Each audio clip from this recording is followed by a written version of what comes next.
Okay, well, welcome everybody. This is the talk I always love to do because I really get to brag about your accomplishments. But I always face it with a little bit of trepidation as well, just because I know I'm positive I'm going to miss something. So feel free to tell me that you missed my thing. So, at any rate, I'd like to go ahead and get started, and it's good to see uh, everybody here. Watching the participants click in. So let me make sure. I'm hoping. Oh, I want to go. I'm hoping this is the first and only social distancing virtual state of the Masonic Cancer Center. Today, I actually feel. I don't know if the word is feel badly, but I really wish we could meet in person. We had a great date planned. I've been, talking a little bit with our featured speaker, Dr. Esserman, and she was unfortunately can't come either. So I think if we can postpone this later to the fall and do what we had planned, I think that would be a great thing. But I wanted to take the opportunity, since you might have had the time blocked off on your calendar anyways, to just give you a little bit of an update. So when I started to think about this, it really was how to best present this in this kind of very strange time. So I think I'd like to do this in a way to talk a little bit about what happened prior to COVID, talk a little bit about the Cancer Center's response to COVID, and then talk about what's going to happen in the future. So just to put this in context, I think most people have seen a slide like this, but it represents cancer mortality over a time period of about since 1930. Demonstrating cancer mortality adjusted for 100,000 people in men and women, showing you that we have been making some progress since the late 80s, early 90s in reducing cancer mortality. The American Cancer Society simulated what would have happened if things did not improve in terms of treatment, screening, prevention. And this is kind of their modeling. In men and women, again, starting in roughly the late 90s, both in men and women, roughly 2 million more men and 900,000 women were spared to death from cancer because of what was done in terms of improving outcomes. And that's over the period shown here, so that's not annually. So, I think, when you look at this particular figure, I would argue that that's okay. We want to see it actually turn around and go down. But, the common terminology today is flattening the curve. So what flatten the curve in cancer? Actually, one of the things I forgot to say, Nick and I were talking about this right before I started. If people have questions or want me to expand on something, I'm happy to do it during the course of the talk. You can either do it by unmuting yourself or just hit the question and answer, and Nick will jump in and make sure that I see it. There's sorry, Doug. There's a raise hand feature that they let me know that they want to unmute themselves, and then I would unmute them. So okay. So that's the detail of how to do that. So what flatten the curve? I think population laboratory science was basically applied to people. And that really occurred in terms of etiology, prevention, screening, therapy, and now cancer survivorship.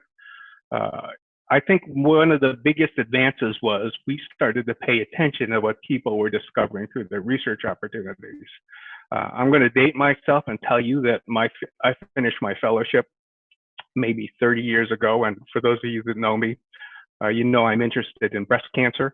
And at the time in breast cancer, we had screening mammography, sort of. It was just widely being adapted. We had maybe one chemotherapy drug that was really effective, the drug doxorubicin or adriamycin, and one hormone therapy, and that was tamoxifen. The concept that we could do better than that was on everybody's mind, but nothing really happened until the research started to pay off. I've been fortunate during my lifetime, or my career lifetime, to see that at least in breast cancer, we developed new targets. So just one back, adapted the public, defined new strategies to prevent and screen cancer. I think one of the clearest contributions in that curve certainly is the link between tobacco and lung cancer risk, and the public policy as well as legislation that changed that. just turning back to identifying new treatments, the idea that there was a kind of breast cancer that overexpressed an oncogene, and that actually led to poor outcomes, and that's the HER2 story, allowed us to identify new drugs and that continue to be developed. For those of you thinking about new drug development, you may know that a new drug was approved last week, a drug called tucatinib. I think there's 6 or 7 now approved drugs for HER2 positive breast cancer, and that treatment did not exist when I was a fellow. The recognition that there was such a thing as HER2 positive breast cancer did not exist when I was a fellow. And at the same time, I am absolutely positive that some patients I took care of when I was a fellow would be alive today if we knew what we knew now. So that is one of the motivating factors of what we do and why we do it, and we want to flatten this curve of cancer, and actually I'd like to say we want to bend it and reverse it. We're also learning now how to reduce overtreatment of some cancers. Again, I'm going to default to what I know about breast cancer. In the past 15 years, we developed gene expression profiles that identified those patients who would not benefit from chemotherapy if their tumor expressed the estrogen receptor. So we've learned that we had previously given a lot of chemotherapy to patients who had genomic expression profiles that showed absolutely no benefit. And we've been able now to avoid that. So all of the research findings that we've worked on in the past number of years have really paid off. And that's what I think flatten and will continue to bend the curve. So let's talk about what we're doing over the past calendar year or so. Good news is you have been very successful in obtaining new research funding.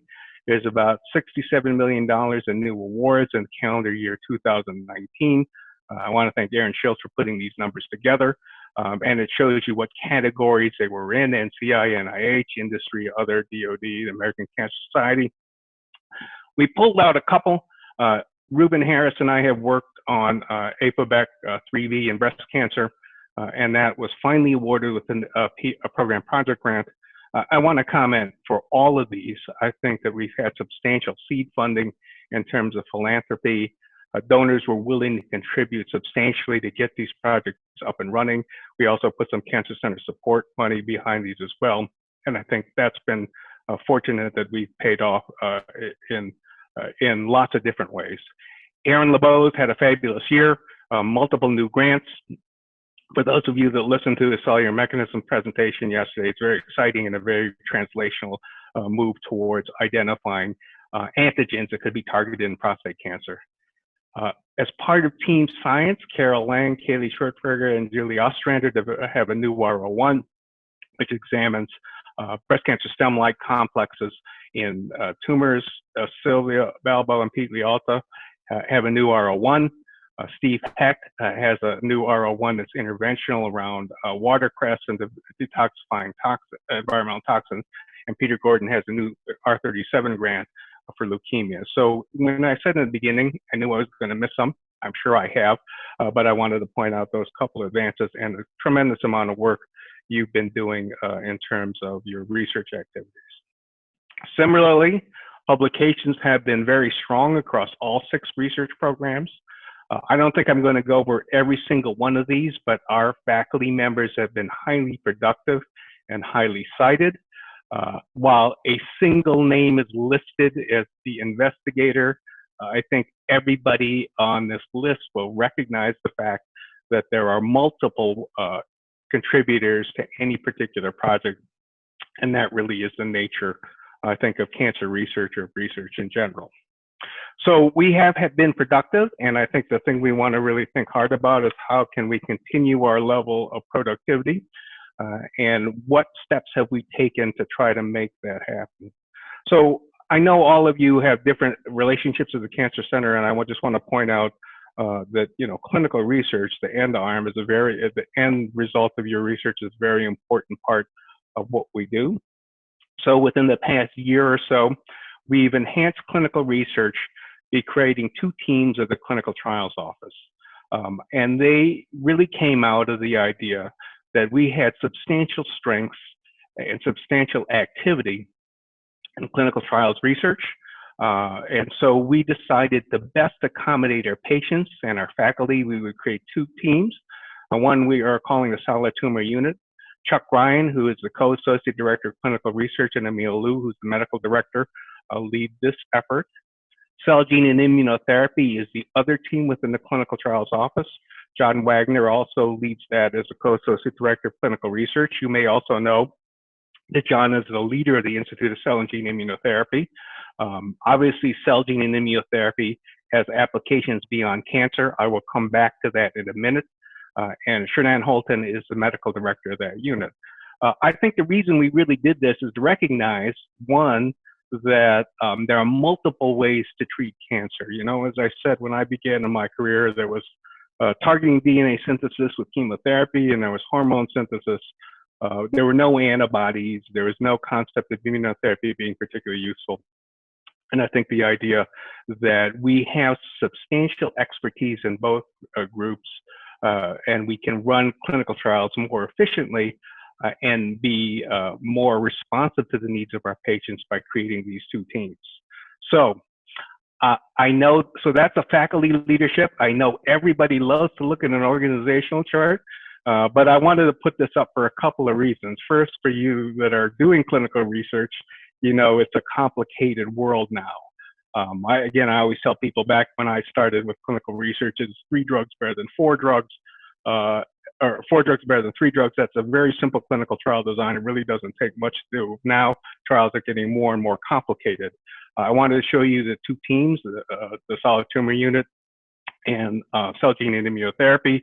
The two teams, we meet regularly through the Executive Clinical Research Leadership Committee to talk about progress. There is also a core service, which includes regulatory work. And I wanted to put faces on names that are critical to how we're operating. Matt Lindeman, Mo Morris lead the solid tumor side. Erica Orkowski leads the regulatory side, which is complicated, but also shared between the two units. And Sasha Skensdale, and we're recruiting for another partner for her on the CGI side. Again, I wish I had time to go over how much everybody has contributed to this effort, because I think it's been a very productive unit, and we'll put a little more based on that, and much of that is to both the faculty and staff leadership. So I appreciate your willingness to pitch in these complicated times. So if you look at calendar year 2019, you can ask how we were doing. So there are over 2,800 interventional trials. Again, the term of art is interventional, means the principal investigator assigned the patient to a specific something. We break it up into interventional treatment or therapy. Most people think about it as cancer therapy, but there's also a substantial amount of health services research. I know these numbers don't add up to 2836. There are other categories, but I wanted to point out the level of activity. There are other types of trial accruals, ancillary or observational as well. So I wanted to bring these numbers to your attention just to let you know how productive you have been in bringing human subjects into cancer research. Within the clinical trials office, there are about 232 open to accrual, divided between the solid tumor unit and CGI. And during this time period, there are roughly 86 new clinical trials are open, again, split between solid tumor unit and CGI. So we've remained very active in clinical research. We've also been active in increasing our laboratory research. Many of you know that we opened the Masonic Cancer Center Discovery Labs. You know, now when we're in the era of COVID, everybody has a memory of the last thing they did as a group before they couldn't do anything as a group anymore. So this is probably the last Cancer Center thing we did as a group. We had a tour of the Cancer Center Discovery Labs. The Cancer Center Discovery Labs came about because of two very fortunate things. One is the medical school, academic health center, then academic health center created some support to bring in new faculty around solid tumor genomics. The second thing that happened is Minnesota Masonic Charities, you know, our longstanding donors, accelerated their gift over 2 years. So we had some additional money to renovate space, and that's what we did with the Center Discovery Labs. So we put a group of investigators in the Center Discovery Labs, are primarily focused on genomics of solid tumors, and in particular, brain tumor. I know that many of you know a lot about the Cancer Center already, but I want to point out the thing that I think that makes the Cancer Center great is that we can put people together who will work together, who have synergy, who are not necessarily homed in the same academic place. So for example, Andy Van Tyker and Clark Chen are both neurosurgeons. David Larga-Spada and Mike Olin are basic scientists, but assigned technically in pediatrics. Haidang Wen, one of the new recruits, came in through pharmacology. And Lindsay Sloan, who I'll mention in a little bit, who's not here yet, is a radiation oncologist. So I want to thank the investigators for putting this team together, as well as the Minnesota Masonic Charities and other donors who made this possible, as well as the medical school and then Academic Health Center who provided support for the medical discovery team. The other thing you may know that we have been doing is improving cancer outcomes throughout our state. One of the things that's been very important in terms of the National Cancer Institute, the direction that we're turning towards, and we'll spend a little more time on it in a bit, the idea that we need to make sure that all of the citizens of our state benefit from the work we're doing. So several years ago, we received legislative support to create the Minnesota Cancer Clinical Trials Network. This is a statewide initiative to increase participation in interventional clinical cancer research. I'll come back to that point in a minute too, but that's how it was initially started. The concept was that there are many people who live in our state who do not have access to cancer clinical research just because they're in remote and greater Minnesota. So the initial funding source was to really increase rural accrual to cancer clinical trials. We collaborated with the entities within our state that do clinical research, including the Mayo Clinic, Essentia Healthcare, Minnesota Metro National Cooperative Oncology Research Program, and a similar entity run by Sanford, and Sanford manages the western edge of our state. So the principle was we would provide infrastructure funding, research staff equipment at sites to do clinical research. We would improve access to clinical research by acting as a coordinating center. We'd identify trials appropriate for network site populations, modify existing trials or developing trials for the network, and provide project management. So to date, 400 or so patients have been enrolled in cancer clinical trials, showing you the sites throughout the state, as well as the numbers. You may know we're missing some areas like St. Cloud, and we're actually working very diligently to try to bring some groups on board. 143 were enrolled on the Cancer Center sponsored trials. So when I said we support trials, and I'm speaking to the clinical trialists in the audience, as well as patients that people that may have other trial needs. We are really here to provide you the people needed to do the trial that you're interested in. We're talking a little bit about the idea that we can support some trials directly too, but just to give you an example, one of the first trials through was a trial supported, forwarded by Anna Prisment, who was interested in whether or not ginger supplements could change microbiome in patients who had a colonic polyp. So the principle behind our support was to enroll patients throughout the state onto that trial. And it was Anna and her team's efforts to do the actual microbiome research. So that's how we can help. We are talking about other ways to support clinical research, and I'll come to that in just a minute too.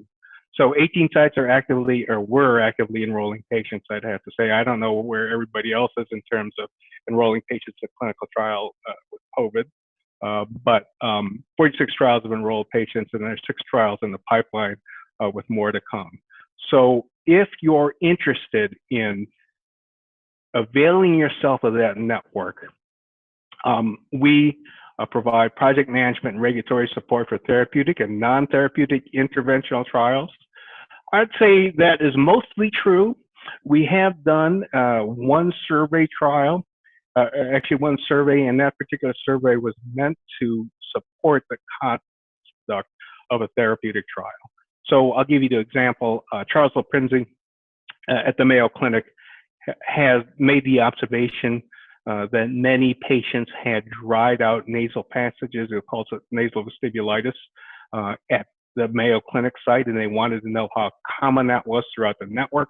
So we did the survey trial, found it was a very common problem, and that led to a randomized trial within the network. So that's another way you can use the network. 18 sites across Minnesota. We have multiple investigator teams in public health, med school, college of pharmacy. Dr. Tolar and I hope Dr. Tolar is on the line. He might be, maybe, but we are also talking about representing underrepresented, including underrepresented minorities of populations within the urban centers. In the beginning, we talked primarily about the underrepresented group of rural patients in greater Minnesota, and I think we all know there's a need to address this population as well. So if you're interested in working with the network, you reach out to me, Marie Rani, who is the administrative lead of the network, and we can talk about ideas. The other thing we're doing, I just wanted to comment, we are enhancing our research through new Cancer Center leadership. Jen Pointer has recently accepted the position of Director of Community Outreach and Education. She'll be working very closely with Chris Bonnell. Jen is an associate professor in the Division of Epidemiology and Clinical Research in the Department of Pediatrics. As I mentioned, we want to make sure that we understand the needs of our community, which includes our local community within the Twin Cities, but also the community throughout the state. And Jen will help us think about and organize research, and particularly for you researchers in the audience, your research on how to best address what community needs are. Dan Harkai has taken on as Associate Professor, Department of Med Chemistry in the College of Pharmacy. He will co-lead the Cellular Mechanisms program with Carol Lang. I think maybe you know, or most people know, that Jim McCarthy had been that co-leader, and Jim has made the decision to step back and spend more time in his lab. I also want to thank Jim for his many years of Cancer Center leadership. He was involved with the Cancer Center from day -2 in planning phases with John Kersey, and has been a leader through all of the Cancer Center grants. And one of the also bad things about COVID is that we can't actually quite celebrate people who are moving on to different positions or stepping back from ones that they had. But once things clear, we will do that. Within the last year, we also enhanced leadership by bringing Ann Blaze into Cancer Center leadership. She's an associate professor in HOT. She will direct cancer survivorship services and translational research. I said this to Ann many times, and again, when I started, we had no such thing as cancer research, cancer survivorship. It really was about cancer therapy. I think the idea that, and one of my mentors, or one of the people who led the National Cancer Institute, Ms. DeVita, was always concerned about not giving enough therapy to achieve the outcome you wanted. And survivorship was a secondary issue. I really think now we understand that survivorship is key to increasing quality of life for cancer survivors, and that will be an important area for us to grow into. Irina Stepanov, Associate Director of Division of Environmental Health Sciences and Public Health, has taken on the position of Director of Minnesota Institute of Global Prevention. For those of you who know Dr. Stepanov, she's been very interested in the concept that worldwide tobacco control could do a substantial job of breaking the curve of cancer, specifically throughout the world. And she's going to bring her skills and talents to think about global cancer prevention in other areas as well. So that's a couple of directions we'd like to move into. And planning was well underway until, roughly middle of March. So the middle of March, we got a request to be on a WebEx call, and the title was COVID-19 with Henry and Ned. Henry Cialino is administrative lead of the Cancer Centers program. Ned Sharpless, you may know, is the director of the National Cancer Institute. So I'm going to give you a couple brief highlights of this call. One that was acknowledging that things are going to change with COVID-19. Ned Sharpless, expected that clinical trials would decrease in their accrual. They would like, and this is, March 16th seems like a lifetime ago, but at the time Ned Sharpless did not want us to expect or to shut down accrual. But that has had to happen at several sites since that time. The NCI did not issue mandatory guidelines. You may know very shortly after this call, the University of Minnesota Medical School announced the concept there would be tiered trials. Tier 1 is trials related to COVID directly, and Tier 2 is other interventional therapeutic trials. Most of the cancer center clinical trials fall into Tier 2, and we have a case-by-case approval to enroll patients on those studies. And certainly the idea that we need to conserve healthcare resources fits perfectly in line with that. And it does actually, I think, fit the NCI guidelines as well. The other thing that the NCI raised a question about funding for various NCI activity. It came up very early. Again, this is March. The statement was summer programs may need to limit, await CDC guidance. And as you probably know, our campus summer programs have been canceled, which is unfortunate, understandable, but nonetheless very disappointing. I don't know about most of you, but I've always had great satisfaction or really happy to have students in the laboratory and bring them into the world of cancer research. And it really is unfortunate we can't do that this summer. The NCI also talked about lab closure, and this was a kind of a funny topic, and it really related to NCI funding. So if you were planning to shut down your lab, and your lab was never going to reopen, this is almost like a small business argument. NCI funding would stop, and they would try to bring back the money they already committed. Limited access will continue to fund, and I think most of our laboratories that have federal funding are on limited access at the moment. It also brought up the question if you had staff paid on a NIH NCI trial and it repurposed to something else, would they continue to support, could you continue to support that person through a grant? I'm not aware actually that this happened, but the NCI said certainly they would consider that on a case-to-case basis. So that was the call on March 16th. There was a subsequent call that if you want to see this, there's the link down there. It was the NCI director's report, and it was a joint meeting between the NCI Board of Scientific Advisors and National Cancer Advisory Board, and it was particularly in response to COVID. Now, this is sort of the high-level agenda item, and if you listen to the call, you'll listen to this discussion. One of the things that's important that Dr. Sharpless stated, and is absolutely true, is that the NCI has had a very long-standing interest in virology. If I gave the microphone to Lou Mansky, he could give you a very eloquent discussion how in many ways the NCA started because of cancer virology. But at the same time, I know, again, from my personal experience, when I was a fellow there just over 30 years ago, it was the middle of the HIV/AIDS epidemic. You probably remember that Bob Gallo, who was one of the co-discoverers of HIV-1, was an NCI investigator. When I was a fellow, I treated a lot of patients with AZT, largely because the idea that AZT was a drug developed as a nucleoside analog that thought it might work in cancer, but it didn't. The NCI was really focused on the ability to disrupt nucleic acid synthesis. So many of the antivirals came from there. I treated patients with Kaposi sarcoma. I treated patients with brain cryptococcus abscesses because that was an AIDS-defining disease at the time.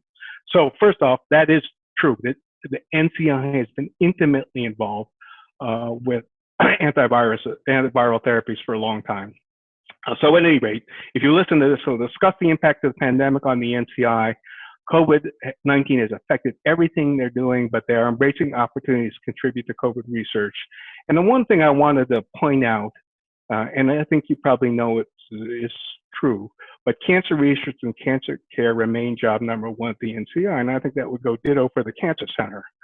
But at the same time, the next statement, during these difficult times, we are still making progress toward a mission of reducing cancer suffering, while at the same time contributing to understanding SARS and COVID. So I wanted to talk a little bit about how the Cancer Center is involved with the COVID responses. First off, Cancer Center leadership, including leaders from the Clinical Trials Office I already mentioned, are involved in twice weekly research huddles to really understand what's going on in terms of cancer research. We also have a number of trials that are open at our medical center. The losartan, the ACE2 inhibitor, which might block viral entry in the cells, is approved and ongoing. I learned yesterday and also today from Dr. Tolar's call that the remdesivir trial is now closed to accrual. We enrolled 31 patients. It was completed just earlier this week, and we're waiting the next replacement study, potentially with a JAK inhibitor. You also may know, and I said in the beginning, one of the reasons to create the cell gene and immunotherapy a team in the clinical trials office was to be able to assist in the concept that we can contribute to other diseases beyond cancer. So Jeff Miller, as you know, has many trials ongoing with NK cell administration. He received FDA approval just recently with Josh Ryan in infectious diseases, the PI, to administer NK cells to patients suffering with COVID-19. John Wagner is looking again at another stem cell application, mesenchymal stem cells for patients with severe lung disease. At the same time, other things are ongoing with the NCI. We were asked to submit supplements to the Cancer Center grant.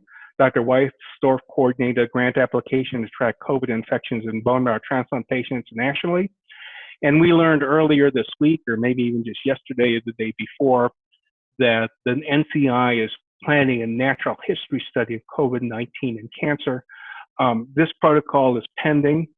They want to understand what the outcomes of patients with COVID-19 are. They also want to understand the exposure of cancer patients to COVID-19. I'm really hoping that they're going to provide testing for all our cancer patients as part of this trial if we open up and enroll, because that would be a big benefit to all of us, particularly the patients we see and the patients that actually are asking this every day. What do I have and what risk do I have for COVID? At the same time, you may know, and a shout out to Dr. Tolar, the Office of Academic and Clinical Affairs created a rapid response grant mechanism. And I'm not going to read all of these and tell you what they did, except to tell you everybody here is a Cancer Center member. Everybody here has brought their skills and talents to thinking about the problem of COVID. And I'd argue a little bit that the idea that they spend a lot of time thinking about their research skills in cancer directly applied to what's going on in their world to help with COVID outcomes. Additional things that were not supported by that mechanism but are ongoing. As you know, there's a national shortage of testing. Dr. Nelson, Yohe, and Beckman did the thing that was the right thing to do, is help develop our own tests.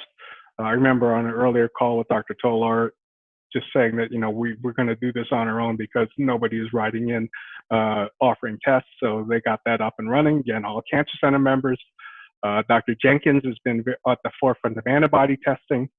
I want to point out Drs. Fang Li and Hideki Ihara published the crystal structure of CoV-2 receptor binding domain and complex with its receptor, ACE2, and that gives everybody some insight on how to develop drugs. Modeling as well as ethics. I underline the Cancer Center members involved with this project that are also at the forefront of what the state and the university are doing. I also want to point this out. If you haven't seen it already, the National Cancer Institute has announced a special mechanism of urgent competitive revision and administrative supplements on coronavirus disease 2019. So this is really meant to be focused on the idea that you have an existing grant and you may be able to then adapt your work and apply for additional supplemental funding with a very rapid turnaround. So for those of you that have grants from the NCI and are really thinking about your work in COVID, I would urge you to take a look at this and to apply. And of course, I always put the others in case I miss some things that people are doing. I wanted to show you this slide too.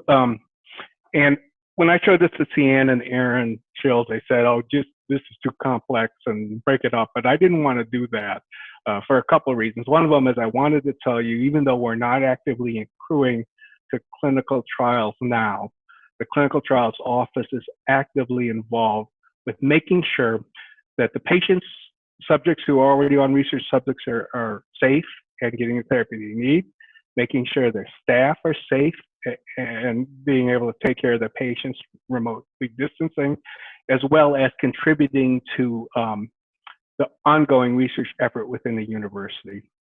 So with that statement, these slides will be distributed. You can look at all of what they're doing, but I really wanted to acknowledge the fact that I think we have a very dedicated group of clinical investigators who are making sure that patients are safe, they're safe, we're contributing best practices going forward. So I mentioned to you, if we do a cell therapy trial for patients with NK cells, we will rely on the clinical trials office CGI team to help with that work.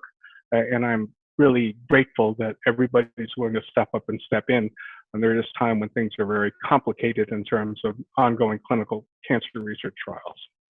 So I also know that this won't go on forever, and I want to tell you about a couple things that are coming. I label this emerging from COVID-19. I just want to talk about a few new faculty that are coming. First, Melissa Schuten. She's a doctor of veterinary medicine, a PhD. She received her DVM PhD in Wisconsin. She actually spent some time here before she went on to be a senior scientist, a pathologist at Genentech, and will come back to lead the comparative pathology shared resource and take over from Jerry O'Sullivan. I want to give Jerry credit too for bringing Melissa to our attention. And I think hopefully she will be here sometime later in this calendar year, pending a lot of things in terms of working on just physically getting her here and when we can open up again. Also, I said this name earlier, Lindsay Sloan is a radiation oncologist, MD, PhD from Temple University. She is in her radiation oncology residency at Johns Hopkins. She studies immune responses post-glioblastoma multiforme radiation. So when I showed you the Moose 2, where the brain tumor people are, she'll fit in very nicely with them as well. I want to tell you, I don't know that this is going to happen or not, but I wanted to give you the heads up on the new potential executive director at the Hormel Institute. Robert Clark received his PhD, Doctor of Science in Queen's University, Belfast. He was professor of oncology. He was a dean of research at Georgetown University Medical Center. He co-led the breast cancer research program, and he has an offer letter in his hands as the executive director for the Hormel Institute, replacing Dr. Dong. So, disclosure. Robert and I were co-fellows together at the NCI. I've known Robert for a very long time. I've been putting a little bit of friendly pressure on him to finish this deal because I think he'll be a fabulous leader of that institute. He is a systems biologist interested in breast cancer, and I think he'll bring a great perspective to that institution. I should mention Lena Hill-Clark, his wife, is also would be coming as well. She received her PhD from Helsinki, Finland. She's also been at Georgetown. She co-directed the animal model shared resource. She's been very interested in prenatal exposures and how they change cancer risk. And she was also offered a faculty position. So I hope within the next couple of weeks, we'll hear that they have signed and Dr. Kramer can make that announcement. I did ask Dr. Kramer if I could say that they were offered a position. He said yes. I asked Dr. Clark if I could say the same thing, and he also said yes. So that's a good sign that they're moving forward on this recruitment. Thinking about emerging from COVID, I want to talk a little bit about what we've done in the past and what we'll do in the future. So certainly we received reasonably substantial funding through the Chainbreaker bike ride. First year was 2017. and we supported a project about intestinal microbiota and cancer pathogenesis and clinical care, co-led by Dr. Koretz and Dr. Starr. This was a multi-group project. 4 projects were based in hematopoietic cancer and stem cell transplantation, and 3 projects were based in colon cancer. Just to refresh your memory of what they were and who the people involved were and why we even did this. So when we had the good fortune of having philanthropic support through the Chainbreaker bike ride, we said that we really wanted to make sure that whatever research we supported was multi-departmental and multi-institutional if possible. So if you'll recognize the names here, there's medicine, pediatrics, College of Pharmacy, again, Department of Medicine, as well as Duluth, and lab medicine and pathology, OBGYN. So there was a very good core group of investigators we supported through 7 projects. The progress of this, and I want to thank Tim Starr for giving me this slide, just kind of a quick snapshot on what they've been able to do. One is setting up the microbiome core with support from Chainbreaker as well as others. There's a phase 1 clinical trial, multiple publications that have come out of that funding. To me, it really represents the idea that it's very important for the Cancer Center to have ability to fund projects like this. Chainbreaker was a great vehicle, and I'll be frank with you, it wasn't a perfect vehicle, but we wanted it to continue. So we are planning a ride in 2021 called Go for a Cure, Ride for the Masonic Cancer Center. So there are a couple things that are different about this ride. First off, just the name to have this more clearly linked to the Masonic Cancer Center. Secondly, having a steering committee composed of business partners, faculty, Fairview, and multiple companies involved with planning this. So comparatively speaking, we really wanted to make this a clearly local fundraiser for the Cancer Center, and plans are moving forward. Hopefully, it will happen in the late summer, early fall. We want to do this as a one-day event. I also want to make this more family friendly so kids can participate, thinking about new routes, new donation amounts, new registration amounts, and again, really focus on the university. So future details will be coming. We, again, a little bump in the road about the planning, but hopefully we'll have things be able to present to you later on this summer. So to end, State of the Masonic Cancer Center, and I hope I've shown you members are essential to the university's response to COVID-19. And again, I want to thank all the members on the call who are listening, that are participating and bringing their skills to solve this problem. At the same time, cancer research remains a top priority at the Masonic Cancer Center. We've had opportunities to work with the university to talk about the ways to reopen clinical trial research as well as laboratory research. That will be an ongoing discussion, but I wanted you to understand that the Cancer Center leadership is intimately involved with those discussions. We talked about a couple new areas that we're going to work on, which include developing increased expertise in cancer research, community needs, global cancer prevention, as well as cancer survivorship. So all of those will be ongoing. So that's the end of my remarks, State of the Masonic Cancer Center. I want to do two more things related to what would have happened at the symposium. And one of them is to announce the Masonic Cancer Center Annual Symposium abstract winners. Now, these are known already, but maybe not known to the larger community. I wanted to bring them up. The first abstract winner was Andrew Floater, a graduate student in Sylvia Balbo's lab. DNA adaptomics of cod exposed to crude oil identify polycyclic aromatic hydrocarbon biomarkers. Certainly a very fitting topic for Earth Day.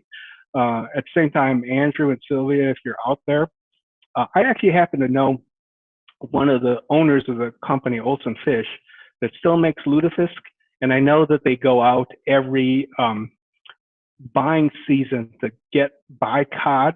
So if you need more cod, let me know. I'll be happy to hook you up. Colleen Longacre is the second winner, graduate student in Beth Vernig's lab. Her abstract was Travel, Treatment Choice, and Survival Among Breast Cancer Patients, Population-Based Study.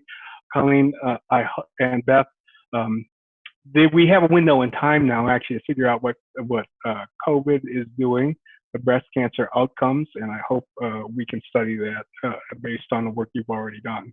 And the final award winner was Carlos Perez Kirk-Blight, a graduate student in Carol Lang's lab. Glucocorticoid receptors enable TGF-beta 1 signaling via P38 MAP kinase in triple negative breast cancer.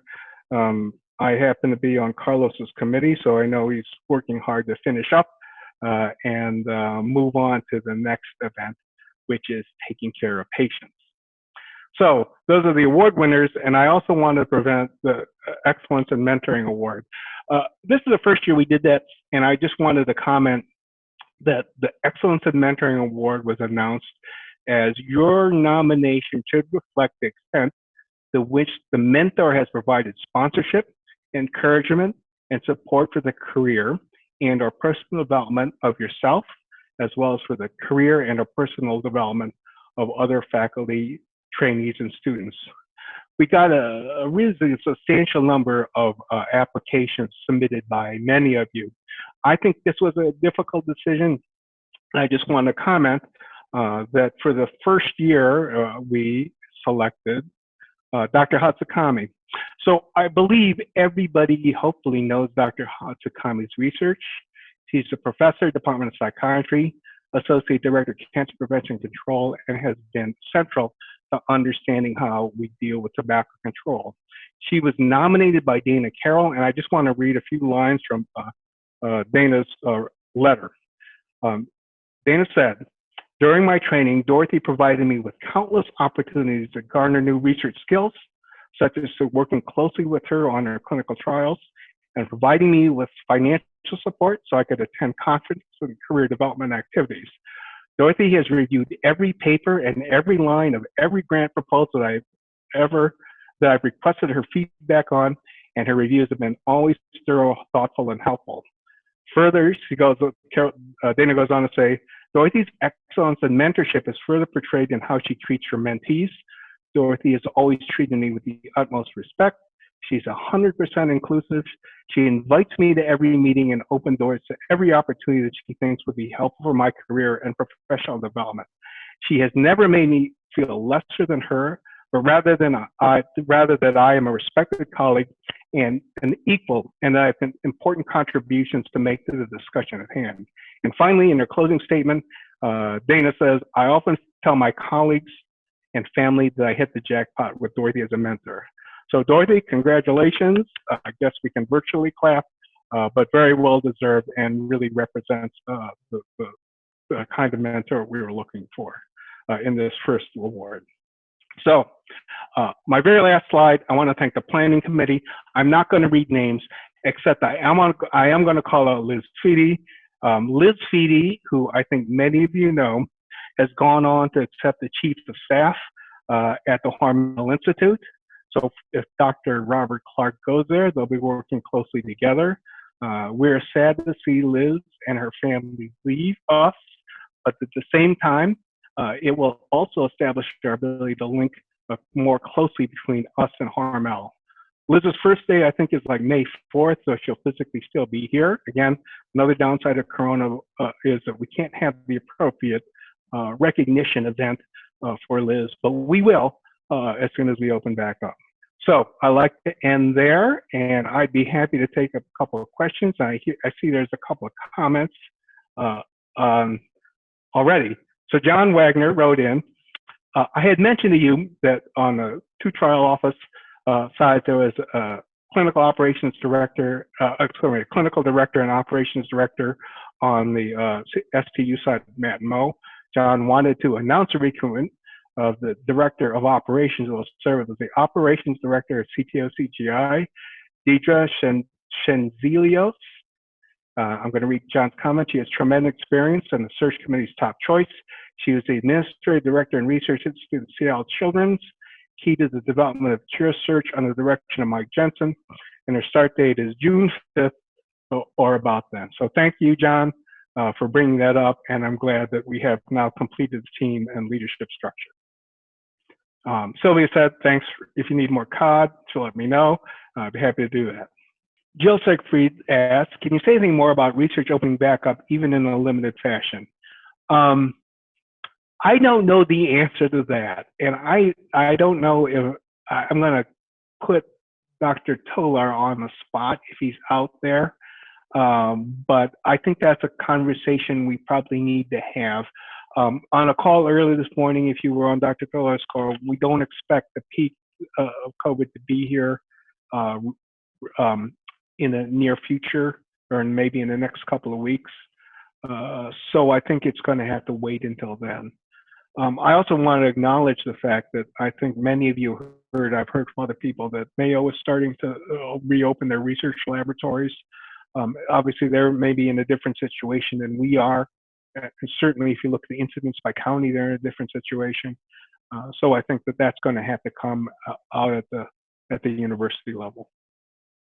So, Jill, that was kind of a non-answer, but I really do think, you know, it's like every time you see anybody on TV, everybody's anxious to get back to the way life was, and it probably won't happen. We're not going to get back to the way life was, but that doesn't mean we can, as mentioned by the NCI director, we can't stop cancer research. Rick Wagner asks, is there any movement for addressing spending on grants for NCI by the NCI? That is replacing funding that is being used to support personnel that can't do research right now. What about support being part of the stimulus package? So the first part of that is that, at least as I've heard, the NCI is going to allow exceptions to carry over. You know, usually you had to be within a certain percent before you had to, and then you had to write a rationale to do that. What I have heard is that's not going to be an issue, that they will allow carryover. But you're asking, I think, Rick, you're asking a more fundamental question about people who are getting paid on your grant, and so therefore they won't be there for carryover. What about supporting people as part of any of the stimulus packages? So the other thing I do, I'm on the AACR's Scientific Policy and Governmental Affairs Committee, and I know this has come up at a national level. What about the people that can't work right now?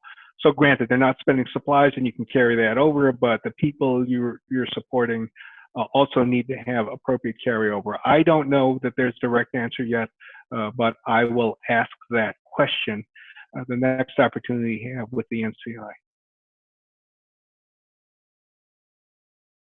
So I just want to comment on, Andy said, Andy Nelson, who I mentioned is part of the very robust response we have to cancer testing.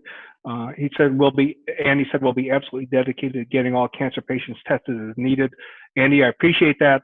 As I said, the grant to do the sort of registry is not quite up and running. We haven't seen the protocol, but I would like to test everybody if we can and put them into the registry to get a true sense of what the incidence of infection is, as well as what the long-term consequences.